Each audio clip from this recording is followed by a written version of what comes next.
నేను ఈరోజు ఎంచుకున్న అంశం ఎలాంటిదంటే యాకోబు పత్రిక 1వ అధ్యాయము 19వ వచనం నుంచి కొన్ని మాటలు మనం ఆలోచన చేస్తున్నాం.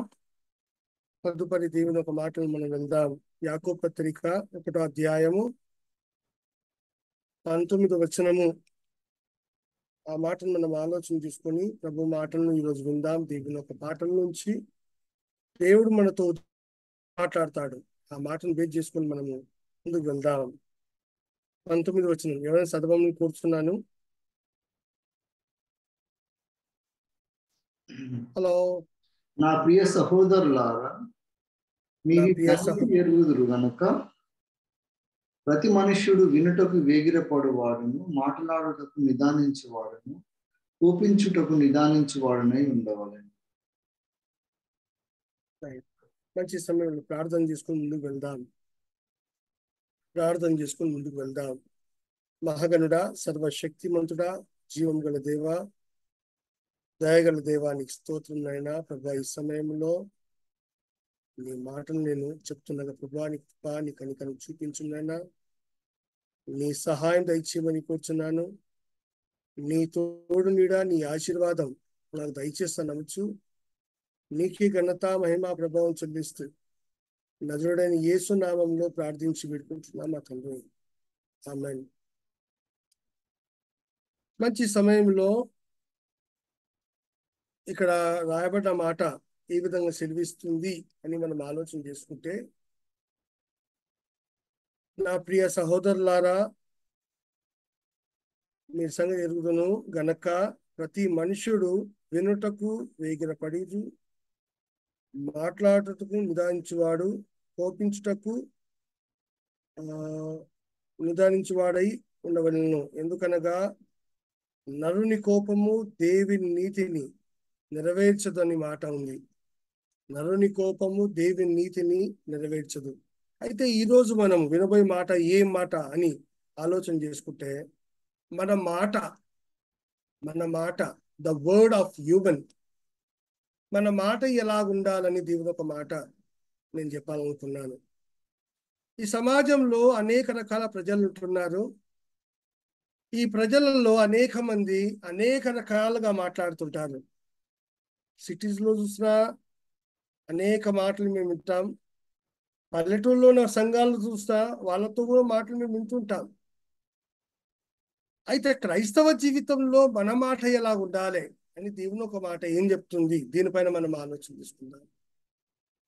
ఇదొక అలవాటు చేసుకోవాలి. మనము మంచి మాట విషయంలో మనం అలవాటు చేసుకోవడం చాలా ఉత్తమమైన పని. ఈరోజు సోషల్ మీడియాలో కానీ బయట కానీ సమాజంలో కానీ చూస్తుంటాం. మనం నోటికి కళ్ళెం లేకుండా మనం జీవిస్తాము. నోటికి అదుపు లేకుండా మనం మాట్లాడుతూ ఉంటాము. అది చాలా బాధాకరమైన విషయం. అందును బేస్ చేసుకొని నేను ఒక క్రైస్తవ జీవితంలో లేదా ఒక మెననైట్ సోదరులుగా ఎలాంటి జీవితం మనం జీవించాలి అని ఆలోచన చేసుకొని ప్రభు సన్నిధిలో మాట, what kind of word we are using, what kind of words we are using in our language, ఇలాంటి విషయాలు మనం గమనించుకొని ప్రభు సన్నిధిలో వెళ్దాము. ఇక్కడ ఈ మాట మనం ఆలోచన చేసుకుంటే, దీనికి జ్ఞాని అయిన సొలొమోను గారు సామెతల గ్రంథము 15వ అధ్యాయము 1వ వచనంలో చాలా చక్కగా ఒక మాట రాశారు. చూడండి. సామెతల గ్రంథము 15వ అధ్యాయము 1వ వచనంలో మంచి మాట అక్కడ ఉంది. దాన్ని ప్రారంభించుకుందాం మనం. ఆ మాటను చదవండి ఎవరన్నా కానీ. నాకు ఇక్కడ లైట్ ఫోకస్ డిమ్ ఉంటుంది. 15వ అధ్యాయం 1వ వచనంలో, మృదువైన మాట క్రోధమును చల్లార్చును, నొప్పించు మాట కోపమును రేపును. రైట్. మృదువైన మాట క్రోధంను చల్లార్చును, నొప్పించు మాట కోపమును రేపును. చాలా చక్కని మాట. మృదువైన మాట ఒక క్రైస్తవ జీవితంలో మనలో అందరకు మృదువైన మాట రావాలి. నేటి సంఘాల్లో మనం ఆలోచన చేసుకుంటే ఈ మాటను చెప్పడం లేదు. నేటి సంఘాలకు ఈ విషయం తెలియదు. మనం ఎలా మాట్లాడాలని కాన్సెప్ట్ మనం చెప్తే ప్రజల్లో మార్పు వస్తుంది. కానీ సమాజంలో ఆ తత్వం లేదు, ఆ ఆలోచన లేదు. Soft words, the words which we speak very softly as a Christian, we have to speak it very well and softly. కనుక సమాజంలో మనం ఎలాంటి మాటలు మాట్లాడుతున్నామని కోరుతున్నాను. ప్రభు సన్నిధిలో మనం ఉంటున్నామా? ఒక క్రైస్తవ జీవితంలో మనం జీవిస్తున్నామా? అయితే మన మాట సాఫ్ట్లీగా ఉండాలి, మృదువైన మాట ఉండాలి. ఎందుకంటే మృదువైన మాట ఏం చేస్తుంది అని అక్కడ రాయబడిన మాట ఆలోచన చేసుకుంటే, మృదువైన మాట క్రోధంను చల్లారుస్తుంది, కోపంను చల్లారుస్తుంది. నువ్వు మంచిగా మాట్లాడితే ఎదుటి వ్యక్తి లోపల ఉన్న క్రోధం కానీ కోపం కానీ అన్నీ తగ్గిపోతుంది. కొన్నిసార్లు మనము ఈ మాట నమ్మతలే, మనం నాదే మాట నాదే మాట అని ఆలోచనతో ముందుకు వెళ్తాం. దాని నుంచి మనము ఏం చేయలేము. కానీ ఎప్పుడైతే మనము మన మృదువైన మాటతో మాట్లాడతామో అప్పుడు దేవుడు కార్యం చేస్తాడు. God is that who can lead us in all the activities. మృదువైన మాటను క్రోధమును చల్లార్చును. ఎదుటి వ్యక్తిని మనము ప్రభు సన్నిధిని నడిపించాలంటే మన మాట బాగుండాలి. మన మాట బాగుండాలని దేవుని ఒక మాట చెప్తుంది. తర్వాత ఏముంది? నొప్పించే మాట ఏమైందట? కోపమును రేపును. నొప్పించే మాట కొన్నిసార్లు మనము చూస్తుంటాం. సేవకుల్లో కూడా అనేక మాటలు నేను వింటుంటాను. కొన్నిసార్లు ఎదుటి మాటను తూటాల్లాగా పేల్చేస్తాయి. మన మాట ఎదుటి వ్యక్తికి తూటాల్లాగా పేల్చకూడదు. అలాంటి మాట మనం మాట్లాడితే అది క్రైస్తవ జీవితంకి అవమానము, క్రీస్తుకు అవమానమని దేవుని ఒక మాటలు చెప్తుంది. ప్రియమైన సంగమం, మనం ఎలాంటి స్థితిలో ఉంటున్నాం ఆలోచన చేసుకుందాం. మన కుటుంబంలో మనం ఎలాంటి మాటలు మాట్లాడుతున్నాం, మన సమాజంలో మనం ఎలాంటి మాటలు మాట్లాడుతున్నాము. మృదువైన మాటలు మనం ఆలోచన చేస్తున్నామా, లేదా ఎదుటి వ్యక్తిని కోపం రేపే మాటలతో మనం జీవిస్తున్నామా? ఈ మాటను మనం ఆలోచన చేసుకొని ముందుకు వెళ్ళమని కోరుతున్నాను. తర్వాత తదుపరి ఇంకో మాట సొలొమోన్ గారు ఏమంటున్నారు చూద్దాం మనం. సొలొమోన్ గారు సామెతల గ్రంథము 10వ అధ్యాయము, సామెతల గ్రంథం 10వ అధ్యాయము ఒకసారి 19వ వచనం చూసుకుందాం. 10వ అధ్యాయం 19వ వచనము. అక్కడ కూడా ఎలాంటి మాట చూద్దాం ఒకసారి. 10వ అధ్యాయం 19వ వచనము. విస్తారమైన మాటలలో దోషం ఉండక మానదు, తన విస్తారమైన మాటల్లో దోషముండక మానదు, తన వాడు బుద్ధిమంతుడు. తన పెదవులను మూసుకున్నవాడు బుద్ధిమంతుడు. విస్తారమైన మాటలు, ఇక నోరుందో లేదని టకా టకా టకా టకా టకా టకా టక సమాధానమే సమాధానం, మాట మీద మాట, సమాధానం మీద సమాధానం, మాట మీద మాట మనం ఆలోచన చేస్తూ మాట్లాడుతుంటాము. దాని నుంచి ఏం కలుగుతుంది అని అంటే విస్తారమైన మాట దోషం ఇస్తుంది. కనుక ఈ మాట జ్ఞాపకం చేసుకోమని కోరుతున్నాను. తన పెదాలను మూసుకున్నవాడు బుద్ధిమంతుడు. తన పెదాలను మూసుకున్నవాడు బుద్ధిమంతుడు. కొన్నిసార్లు సమాజంలో నేను చూస్తుంటాను, అనేక మాటలు మాట్లాడతారు. ఇక నీ సింపుల్గా ఒకటే మాట మాట్లాడుతా, అంతే. నీ ఇష్టం, నన్ను ఏమైనా మాట్లాడుకో, వదిలేసుకుంటా, అంతేగా వదిలేసుకుంటా. ఇక నీ ఇష్టం ఏమని చేసుకొని వదిలేసుకుంటాను.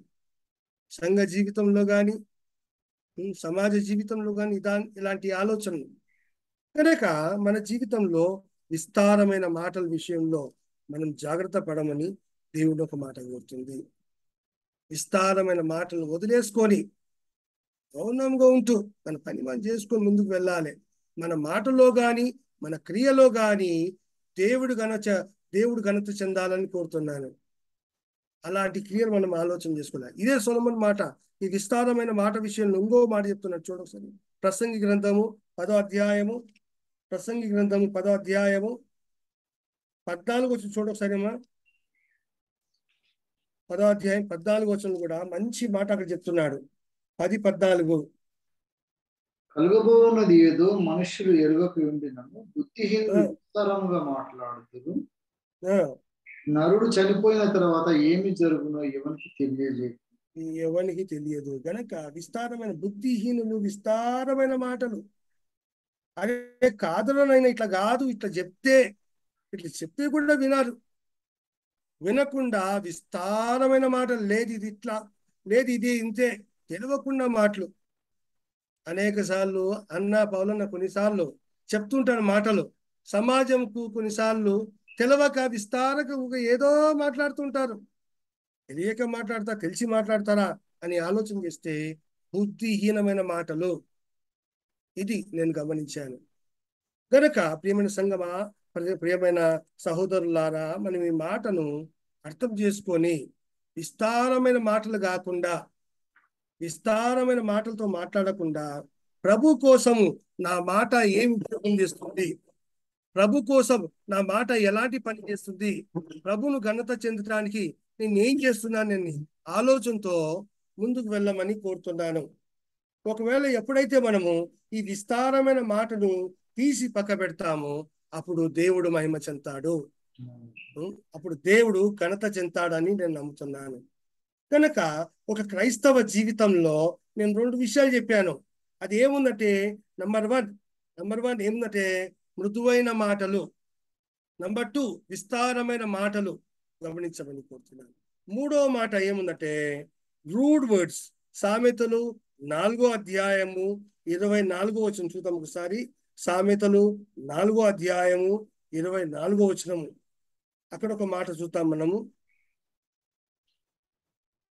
4వ అధ్యాయం 24వ వచనము. మూర్ఖపు మాటలు నోటికి రానియకుము, మూర్ఖపు మాటలు నోటికి రానియకుము, పెదవుల నుండి కుటిలమైన మాటలు రానియకుము, పెదవుల నుంచి కుటిలమైన మాటలు రానియకుము. గనక ఇది ఒక మాట.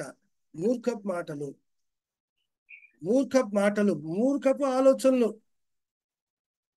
మనము చేసేది ఒక మంచి పని మనం చేయనికి పోతే ఎదుటి వానికి మూర్ఖపు ఆలోచనలు, మూర్ఖపు మాటలు. వీళ్ళెందుకులే, వాళ్ళెందుకులే, అవు కలిసిపోదామని చెప్తాం కానీ మళ్ళీ అది రాదే. మళ్ళా ఏదైనా మంచి పని చేయనికి పోతే దానికి ఆటంకమే. గనక గమనించమని కోరుతున్నాను. ఒకవేళ క్రైస్తవ జీవితంలో మనం జీవిస్తున్నామంటే దీన్ని అర్థం చేసుకొని మనము ప్రభువును ఘనత చెందడానికి ఏం చేస్తున్నాము, మన మాటలో ఏముంది, మన ఆలోచనలో ఏముంది, మనం ఏం ఆలోచన చేస్తున్నాము, మన ఆలోచనతో కానీ మన మాటతో కానీ మన జీవితంతో కానీ దేవుడు ఘనత చెందుతున్నాడా, దేవుడు మహిమ చెందుతున్నాడా అని ఆలోచనతో ముందుకు వెళ్ళమని కోరుతున్నాను. రూడ్ వర్డ్స్, రూడ్గా మాట్లాడతాం, రూడ్గా మూర్ఖంగా మాట్లాడతాం. కనుక ఈ మాట గమనించమని కోరుతున్నాను. మృదువైన మాటలు, విస్తారమైన మాటలు, తర్వాత రూడ్ వర్డ్స్, మూర్ఖపు మాటలు. ఇలాంటి మాటలు మనం మాట్లాడుతున్నాం. సమాజంలో అందరూ మాట్లాడుతుంటారు, లేదని కాదు. అందరూ వేరే, మనం వేరే. మనము దేవునితో పిలువబడిన ప్రజలము, మనము దేవునితో జీవించే వారము. ఈ సమాజంలో మన జీవితాలను మనం కాపాడుకోవడం అదే దేవుని ఉద్దేశము. గతంలో మన పూర్వీకుల విషయంలో ఆలోచన చేసుకుంటే, ఈ అమెరికన్ హిస్టరీలో మనం ఆలోచన చేసుకుంటే, వారి మాటల్లో మనం ఆలోచన గమనిస్తే ఇలాంటి మూర్ఖపు మాటలు లేవు వాళ్ళతోటి. ఎప్పటికైనా కానీ మృదువైన మాటలు. ఈ నడుమ మా చెల్లెలు కూడా లండన్ వెళ్ళింది. ఆమె లండన్ వెళ్ళినప్పుడు అక్కడ ఉన్న వాతావరణం కానీ మాటలు కానీ అడిగినాను, ఎట్లా గ్లోరీ ఎట్లా ఉంటుంది ఆయన అంటే, అన్నా ఇక్కడ ఏమి మోసం ఉండదు సమాజంలో. ఈ లండన్ సమాజంలో ఎలాంటి మోసపు కార్యాలు ఉండవు. ఏదన్నా అవసరం లేకుంటే ఇంటి బయట పెడతాము, ఫ్రీగా తీసుకుపోరని చెప్పి పెడతారు. అంత అంత సామాజికమైన పనులు ఎక్కువ ఉంటాయి. ఇక్కడ రోడ్స్ నీట్గా ఉంటాయి, అందరూ మంచిగా మాట్లాడతారు. ఎంత కోపం ఉన్నా అందరూ కలిసిపోయి మాట్లాడతారు. ఓకే నీ ఇష్టము అని ఆలోచనతో మాట్లాడతారు. కానీ మన దేశంలో అట్లా కాదన్నా, చాలా నేర్చుకోవాలి మన దేశం అన్నట్లు మాట్లాడింది. కనుక ఆలోచన చేసుకుంటే ఈ సమాజంలో అలాంటి స్థితి వచ్చింది. కనుక మన జీవితంలోనే మార్పు కావాలి. దీనికి ఈ మార్పుకు మనమే పునాది కావాలి. ఈ నడుమ దాదాపు నేను కాలేజీ బయటకు వచ్చిన తర్వాత చాలా విషయం గమనించుకున్నాను. అనుకున్నాను, వద్దు ఇవన్నీ మాటలు వేస్ట్, ఇవన్నీ మన పని మనం చేసుకుని వెళ్ళిపోదాం తీర్మానం చేసుకుని ముందుకు వెళ్తున్నాను అంతే. ఎవరిని పట్టించుకోను అంతే. ప్రభు పని కోసము నేనేం చేస్తున్నానో ఆ దేవునికి తెలుసు. గనక ఇవన్నీ వదిలేసుకోవడం మంచిది. మన జీవితంలో ఇవన్నీ ఆలోచనలు మనం నేర్చుకొని ముందుకు వెళ్ళమని కోరుతున్నాను. దేవుని గణపరచడానికి నీవు ఎలాంటి ఆయుధంగా వాడుతున్నావు? ప్రభు నీకు ఇచ్చిన నోరును ఎలా కాపాడుకుంటున్నాం మనం? ఎలా ఎందుకంటే మన జీవితంలో ఒకవేళ ఇవన్నీ కాపాడకపోతే ఖచ్చితంగా తీర్పు దినంలో మనం లెక్కించబడతాము. ఈ మాటను బట్టి కూడా దేవుడు శిక్షిస్తాడు. దేవుడు న్యాయవంతుడు. దేవుడు పక్షపాతం కానేగాడు. పక్షపాతం కాదన్నప్పుడు ఖచ్చితంగా దేవుడు దీన్ని బట్టి మనకు సమాధానం ఇస్తాడు. మన మాటను బట్టి సమాధానం ఇస్తాడు. మన ఆలోచన బట్టి సమాధానం ఇస్తాడు. ఈ మాట గమనించమని కోరుతున్నాను. ఒక క్రైస్తవ బిడ్డగా మన జీవితంలో ఇలాంటి ఆలోచన రావాలని దేవుడు కోరుతున్నాడు. ఇక్కడ 3 రకాల మాటలు మనం విన్నాం. మృదువైన మాట, విస్తారమైన మాట, తర్వాత మూర్ఖపు మాట. ఈ 3 మాటలు విన్నాం. ఇంకా మనం ఆలోచన చేసుకుంటే వర్డ్ ఆఫ్ సాట్, కత్తిపోటు మాటలు మనం ఆలోచన చేసుకుందాం. కత్తిపోటు. సామెతల గ్రంథము 12వ అధ్యాయము ఒకసారి 18 వచనం చూద్దాం మనము. అక్కడ ఎలాంటి మాట ఉందమ్మా? అక్కడ చూడండి బా. కత్తిపోటు వంటి మాటలు పలుకువారు కలరు. జ్ఞానుల నాలుక ఆరోగ్యదాయకము. గనక మనం మాట్లాడి ప్రతి మాట కత్తిపోటు వంటి మాటలున్నాయంటే అది వేస్ట్. అదొక పెద్ద ఘనతలాగా భావిస్తారు తెలుసా సమాజంలో. బా ఏం మాట్లాడినావు నాయన అంటారు. ఆ మాటలు కాకుండా ప్రభు కోసం మనం నిలబడతాం. మన జీవితంను ప్రభువును ఘనత చెందడానికి మనం నిలబడతాం. ఇలాంటి మాటలు కాకుండా ప్రభువును మహిమపరిచే మాటలుగా ఉంటాం.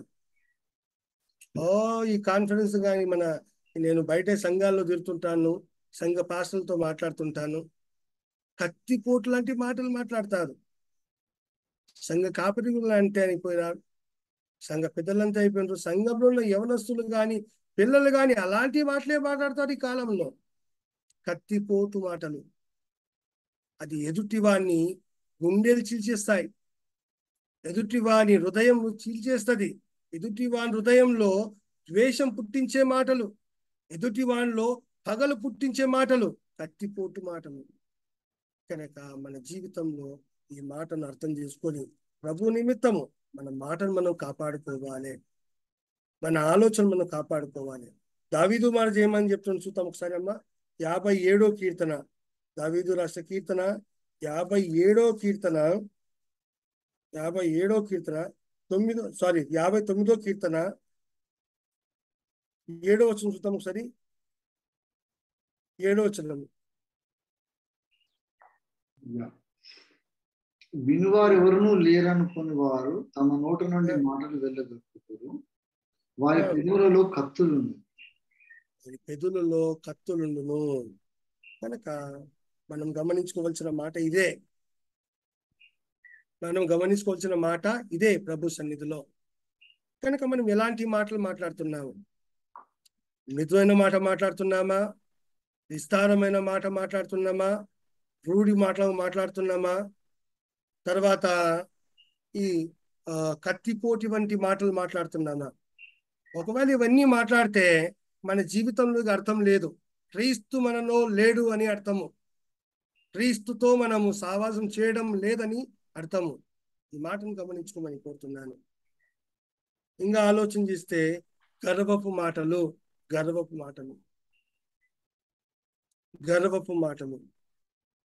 ఈ గర్వపు మాటల విషయం వస్తే అబ్బాయిగా ఎనలేని గర్వము. సమాజం ఎంత ప్రౌడ్గా మాట్లాడతారు,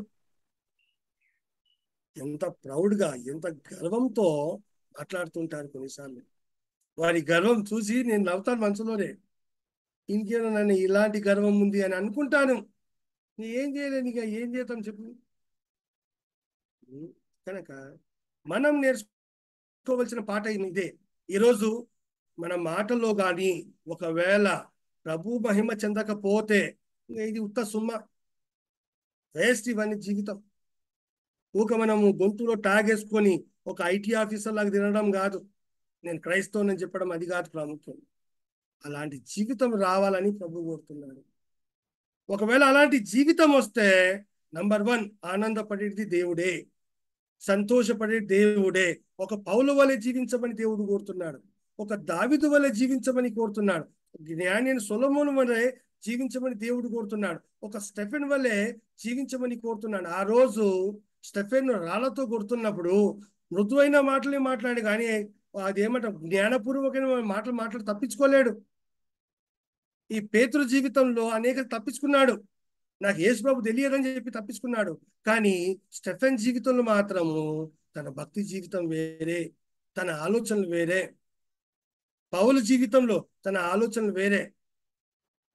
వీరి జీవితంలో మనం ఆలోచన చేసుకుంటే క్రీస్తు కంటే దాదాపు కంటే సుమారు ఒక 10-15 సంవత్సరాలు తేడా ఉండొచ్చు ఈ అపోస్తుల జీవితంలో, పౌలు జీవితంలో. కానీ అపోస్తులైన పౌలు కానీ, ఈ స్టెఫెన్ కానీ, వీళ్ళ జీవిత విధానం కానీ, వీళ్ళ ఆత్మీయ జీవితం కానీ చాలా గొప్పది. ఈ 12 మంది శిష్యుల కంటే వీరి జీవితమే ఉన్నత స్థితిలో ఉంది.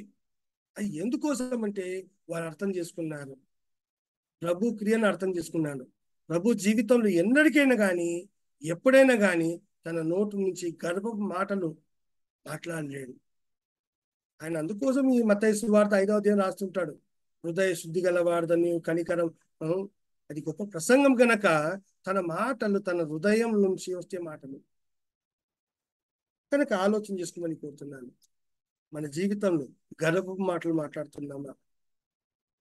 దీనికి అనేకమైన రెఫరెన్స్ ఉన్నాయి, లేదని కాదు, చెప్పొచ్చు అనేకమైన రెఫరెన్స్. ఒక రెఫరెన్స్ చూద్దాం మనం. యోబు గ్రంథము 16వ అధ్యాయం 1వ వచనం చూసుకుందాం. యోబు గ్రంథము 16వ అధ్యాయం 1వ వచనము. చక్కగా యోబు గారు ఏమంటారు చూద్దాం దీని విషయంలో. 16:1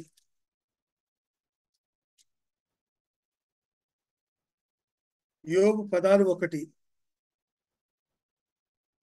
చదవని ఎవరన్నా. అందుకు యోబు ఇలాగ ప్రత్యుత్తరం ఇచ్చెను, ఇట్టి మాటలు అనేకము నేను విని ఉన్నాను, మీరందరూ బాధకే కర్తలు గాని ఆదరణ కర్తలు కాదు. ఈ గాలి మాటలు ముగిసిపోయినా నీకేమి బాధ కలుగుట చేత నాకు ఉత్తరం ఇచ్చుచున్నావు. చాలు చాలు ఇక్కడ ఈ మాటలు గనక ప్రభు సన్నిధిలో మనం ఆలోచన చేసుకుందాం. ప్రభు సన్నిధిలో గర్వపు మాటలు, గాయపు మాటలు, ఆ మాటలు మాట్లాడితే గర్వము కారుతా చెప్తుంటే మేము మా కాలేజ్ డేస్ లో, అరే నాయన నువ్వు మాట్లాడితే నీ గర్వము నోటు నుంచి కారుతుందిరా నాయన అని చెప్తుంటే కొన్నిసార్లు నవ్వుతుంది. అంత గర్వపు మాటలు, అంత గర్వపు ఆలోచనలు. అంటే మాటలో కూడా అలాంటి గర్వము నేనే. కనుక ఆలోచన చేసుకుందాం ప్రభు సన్నిధిలో. ఇవన్నీ మాటలు మన మహిమ కోసము. పేతురు జీవితం, అందుకే చెప్తాను నేను, పేతురు జీవితంలో చాలా నేర్చుకోవాల్సిందే. పేతురు 3 సార్లు అబద్ధం ఆడాడు యేసు ప్రభు విషయంలో, అనేక సార్లు తప్పించుకున్నాడు పేతురు. కానీ పౌలు అలాంటి జీవితం జీవించలేడు, స్టెఫెన్ అలాంటి జీవితం జీవించలేడు. వాడి జీవిత విధానం వేరే. క్రీస్తు కోసం ఎంత నిందైనా కానీ, ఎంత అవమానమైనా కానీ, ఎంత ఇబ్బంది అయినా కానీ వాళ్ళు పడ్డారు. ఎందుకోసం అంటే కేవలం దేవుని ఒక రాజ్యం కోసము. ఆ ప్రభు కూడా ఊకనే రాజ్యం ఇయ్యాడు ఈ ప్రజలకు. ఈ తిక్క మందికి తెలియక ఏమేమో అనుకుంటారు, యేసు ప్రభు ఊకనే ఇస్తాడా? పరలోక రాజ్యం ఊకనే ఇస్తూ వచ్చేదా? ఊకనే రాదది. దాన్ని కష్టపడాలి, ఈ లోకంలో పని చేయాలి, ప్రయాసపడాలి. మనము మన జీవిత విధానం మార్చుకోవాలి. ఒక పౌలు వల్లే జీవించాలి, ఒక పేతురు వల్లే జీవించాలి, ఒక యోబు వల్లే జీవించాలని దేవుడు కోరుతున్నాడు. అలాంటి జీవితం జీవిస్తే ఖచ్చితంగా దేవుడు ఇస్తాడు. కనుక ఒకవేళ మన జీవితంలో ఒకవేళ మన మాట బాలేకపోతే మనం ఏం చేయలేము. ఆలోచన చేసుకొని మన విధానంలో మనం మార్చుకొని దేవునికి అనుభూతి చెందిస్తాం. చివరికి మనం ఆలోచన చేసుకుంటే న్యాయపు మాటలు మనం న్యాయపు మాటలు మాట్లాడుకోవాలి. న్యాయం ఏ వైపు ఉంది అలాంటి మాటలకే మనం మాట్లాడుకోవాలి. అన్యాయ మాటలు మాట్లాడకూడదు ఎప్పుడైనా కానీ. అన్యాయ మాటలు, అరే న్యాయంగా ఉందాం రా నాయన అని చెప్పి మాట్లాడినాం అనుకో, ఇంకేం తెలియదులే అలాంటి మాటలు. గనక న్యాయమైన మాటలు ఎప్పటికైనా కానీ న్యాయమే గెలుస్తుంది. అందుకోసం ఈ మాట మన దేశంలో రాయబడ్డ మాట, సత్యమేవ జయతే. సత్యమే జయిస్తుంది ఎన్నటికైనా కానీ.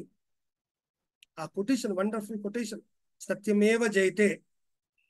కనుక వాటి కోసం మనం ఆలోచన చేసుకోవాలి. న్యాయపు మాటలు, తీర్పుచ్చే మాటలు కనుక గమనించమని కోరుతున్నాను. ప్రభు సన్నిధిలో ఈరోజు నేను కానీ ఎలాంటి మాటలు మనం మాట్లాడుతున్నాము, మన పూర్వీకులు ఎలాంటి మాటలు మాట్లాడారు. ఎందుకు ఈ మాట మాట్లాడుతున్నా అంటే సమాజము నేర్చుకోవాల్సిన చాలా విషయాలు ఉన్నాయి. నేను హిస్టరీ ఆఫ్ క్రిస్టియానిటీ చదువుకుంటున్నప్పుడు అనేక డౌట్లు నాకు వచ్చేటివి. మా ప్రొఫెసర్ని అనేక ప్రశ్నలు అడుగుతుంటే నేను దీని విషయంలో ఎన్ని అడుగుతుంటాను అంటే సంఘ విస్తరణ కోసము, సంఘం నిలబెట్టడానికి ఏం చేసి సరిపోతుందనే ఆలోచనతో ముందుకు వెళ్తుంటే ఆ రోజుల్లో బలమైన సంఘాలు నిలబడ్డాయి. ఈరోజు ఈ సంఘాలు మొత్తం ఆగమైనాయి. ఒకప్పుడు సంఘాలు వైభవంగా ఉండేవి. ఇప్పుడున్న సంఘాలు చూస్తే ఆలోచన చేసుకుంటే అదే సంఘాలు కానీ అనేక మంది తగ్గిపోయారు. కారణం ఏముందంటే సంఘంలో ఉన్న లోపము, సంఘంలో ఉన్న సమాధానం లేని జీవితము, ఒక్కొక్క సంఘంలో రెండు రెండు ఆరాధనలు, ఒక్కొక్క సంఘంలో ఒకరంటే ఒకరు పగ, ఇలాంటి పరిస్థితి వచ్చింది. సంఘాలలో సంఘ సంఘ సంఘ పెద్దలలో కానీ పాస్టర్లలో కానీ ఐక్యత లేని జీవితం. అది ఎందుకంటే కేవలం మాటలుండే. అందుకోసం ప్రతి ఒక్కరూ ఈ మాట అర్థం చేసుకొని ఈ ఐక్యత కోసము, ఈ దేవుని ఘనత చెందడానికి మన జీవితాల్లో మార్పు రావాలని కోరుతున్నాను. ఒక క్రైస్తవుడు తన మాట పలుకుతున్నాడంటే ఆ మాట ఎలాంటివై ఉండాలంటే మృదువైన మాట ఉండాలంట, విస్తారమైన మాట ఉండకూడదంట, మన మాటలు రూఢిగా ఉండకూడదంట, రూఢిగా ఉండకూడదు. కత్తిపోటు మాటలు మనం పలకకూడదు, కత్తిపోటు మాటలు పలకకూడదు. గర్వపు మాటలు మన నోటి నుండి రానియకూడదు. తర్వాత న్యాయ విమర్శ చేసే మాటలు మనం పలకకూడదు.